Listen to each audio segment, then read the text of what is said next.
So testerin natin to. Ito yung heater plug. Yan. So dapat to nasa 6 ohms. Kita nyo dyan.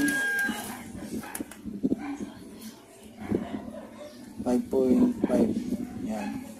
Tapos dito punta sa kabila. Yung tinatas ang heater plug.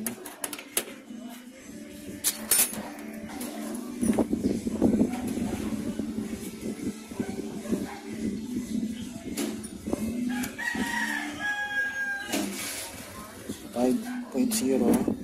Tapos sa kabila naman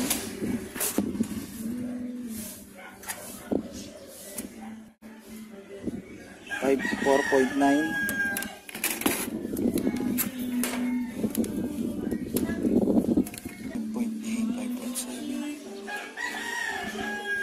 Okay pa yan. Pasok pa yung yung heater plug.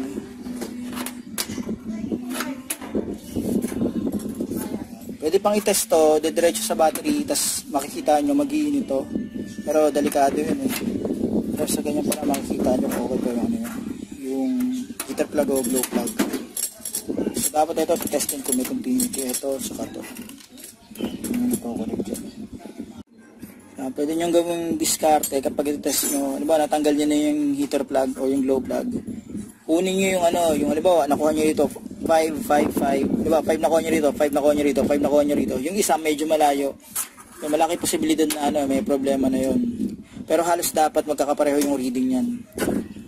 Ito nakuha ko 5 eh. 5, 5.1. Yun nakuha ko rito, around 5 eh. Yan. So ganun ang diskarte. Test nyo, tingnan nyo yung malayo yung magiging reading. Yun yung posibleng may problema sa sa heater plug, sa glow plug.